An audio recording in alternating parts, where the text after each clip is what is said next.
Christy, stop! Stop! Ma, bakit? Ayan, tingnan mo, basa, oh. Buti hindi ka nadulas. Halika nga, Meldy! Thank you, Ma. Meldy, halika nga rito. Ano ba ito? Bakit po? Bakit nagtapon ka dito pagkatapos hindi mo nilampaso agad? Paano kung nadulas si Christy?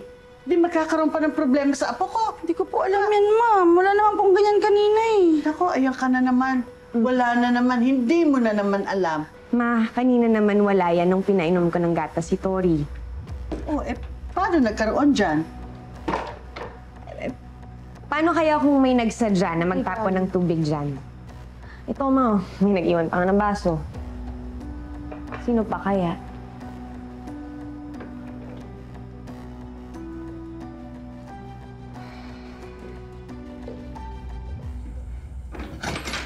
Hoy, babaeng impacta ka. Magsabi ka nga sa akin ng totoo. Ikaw ba yung nagtapon ng tubig doon sa sahig?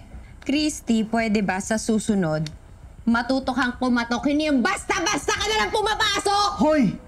Pwede ba? Babaan niyo yung mga boses ninyo, baka magising ang apo ko.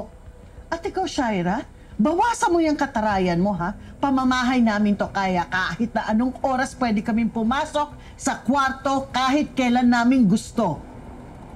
Ngayon, sabihin mo sa amin, ikaw ba ang nagtapon ng tubig sa sahig para madula si Christy?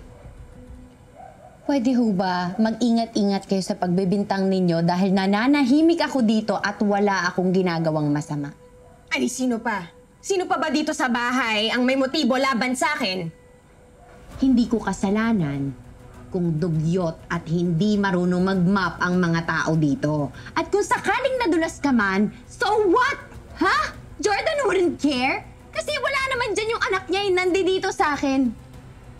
Alam mo, Shaira, hindi lang dapat yung legs mo yung nilalagyan ng lotion eh. Dapat pati yung bibig mo at yung utak mo. Dahil ang gaspang-gaspang yung bunganga mo, pati yung ugali mo. Ito, pares. Christy! Christy, ano ba? Christy! Tumigil ka! Christy! Tumigil ka na! Ano ba, Christy? Christy! Ang ganun! Ayaw mo tumigil! Tama na! Sige! Tama! Sige na yan! Hoy! Hoy! Luson ka na! Ano ka ba? Ano ka ba?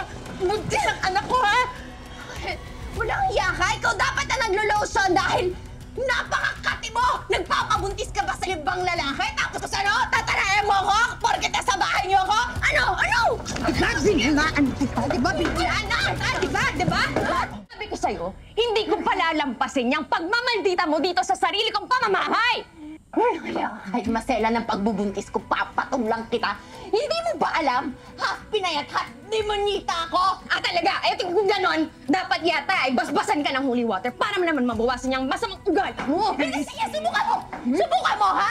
Para malaman ni Jordan na hindi ka santa-santita at isa kang loko impokrita! Ako, tuluyan mo na yung mukha. Teka muna! Teka, ano ba nangyayari? Ano nangyayari? Ano ba yan? Ewan ko! Yan! Bigla na lang Teka! sumugod dito! Ako? Wala akong ginagawang masama sa'yo, ha? Ako, hoy, Shaira, huwag kang magpa-victim, ha?